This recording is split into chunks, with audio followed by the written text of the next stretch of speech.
الحمدللہ رب العالمین والصلاة والسلام علی سید الانبیاء والمرسلین اعوذ باللہ من الشیطان الرجیم بسم اللہ الرحمن الرحیم۔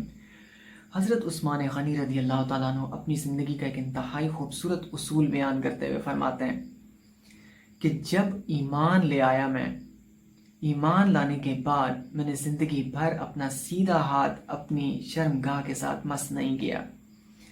کبھی آپ رضی اللہ تعالیٰ عنہ نے اپنا سیدھا ہاتھ ٹچ نہیں کیا اپنی شرمگاہ سے۔ آپ رضی اللہ تعالیٰ عنہ کے بارے میں بتایا جاتا ہے کہ جب آپ غسل فرماتے تھے تو آپ اپنے حجرہ مبارک میں خود کو بے لباس نہیں کرتے تھے بلکہ لباس کے ساتھ غسل فرماتے تھے۔ اب یہ اصول جو ہے نا، اس کی اہمیت کیا ہے؟ ظہیر الدین محمد بابر، جس نے ہندوستان پہ سب سے پہلا حملہ کیا تھا، اس کی پہلی شادی تقریباً 15 سال کی ایج میں ہوئی تھی۔ شرم کے مارے وہ اپنی دلہن کے کمرے میں نہیں جا رہا تھا، اس کو مار کے پٹائی لگا کے اندر بھیجا گیا تھا۔ اتنی شرم و حیا تھی اس انسان میں، اور کیا گریٹ انسان بنا وہ۔ شرم و حیا انسان کے اندر قدرتی طور پر ہوتی ہے، لیکن یہ اس وقت جانا شروع کرتی ہے، اس وقت انسان اپنی شرم و حیا لوز کرتا ہے جب ہم جوانی میں قدم رکھتے ہیں اور ہمیں ہمارا معاشرہ بتاتا نہیں ہے کہ ہمیں اپنی باڈی کی عزت کیسے کرنی ہے۔ سب سے پہلے انسان اپنی باڈی کو ابیوز کرتا ہے، اور جب شرم و حیا نکل جاتی ہے تو پھر وہ دوسروں کے بارے میں سوچتا ہے۔ شرم و حیا انسان کا سب سے پہلا ڈیفنس ہے، سب سے پہلی لائن آف ڈیفنس، سب سے پہلا مورچہ برائی کے خلاف انسان کی اپنی شرم و حیا ہوتی ہے۔ جب انسان برائی کا سامنا کرتا ہے تو فرسٹ ٹائم کبھی کوئی علم نہیں ہوتا، کوئی خدا کا خوف اس وقت فوراً نہیں آ جاتا انسان کو۔ سب سے پہلے جو چیز آتی ہے نا، وہ شرم ہوتی ہے۔ اور شرم ہم کیسے لوز کرتے ہیں؟ اپنی باڈی سے۔ لَقَدْ خَلَقْنَا الْإِنسَانَ فِي أَحْسَنِ تَقْوِيمٍ، اللہ تعالیٰ نے فرمایا کہ میں نے انسان کو سب سے خوبصورت، احسن مبالغہ کا صیغہ ہے، مطلب اکبر کی طرح۔ جیسے اکبر کا مطلب ہے سب سے بڑا، احسن کا مطلب ہے سب سے زیادہ خوبصورت۔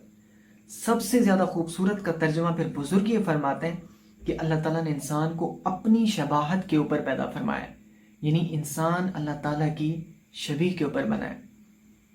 انسانی جسم کی بہت ریسپیکٹ ہے۔ اس عزت کی وجہ سے حضرت عثمان غنی رضی اللہ تعالیٰ عنہ اپنے آپ کو بے لباس نہیں کرتے تھے، اور اپنے آپ کو بے لباس دیکھنا پسند نہیں کرتے تھے۔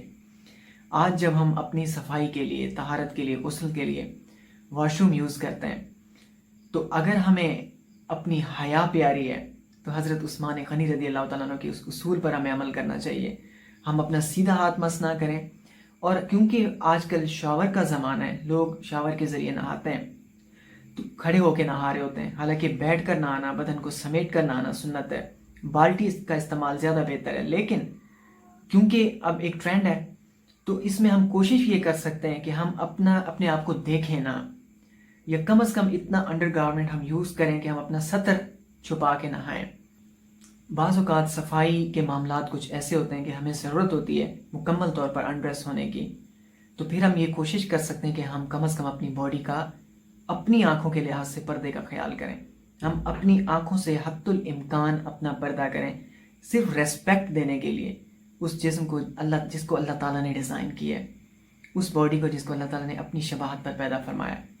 میں نے حضرت عثمان غنی رضی اللہ تعالیٰ عنہ کی بارگاہ میں ایصال ثواب کے لیے ایک دفعہ سورہ فاتحہ پڑھ لی ہے۔ آپ بھی ان کو ایصال ثواب کریں۔ میں آپ کے لیے دعا کرتا ہوں، اور آپ میرے لیے دعا کریں۔ اللہ تعالیٰ ہمیں اپنے ایسے پیارے اور عظیم لوگوں کے راستے پر چلائے، اور کم از کم ان کی زندگی میں سے ایک خوبصورت اصول کو اپنی زندگی میں اپنانے کی توفیق عطا فرمائے۔ اپنا قیمتی وقت دینے کے لیے بہت بہت شکریہ۔ اللہ تعالیٰ آپ سب کو کامیاب و کامران فرمائے۔ اللہ حافظ۔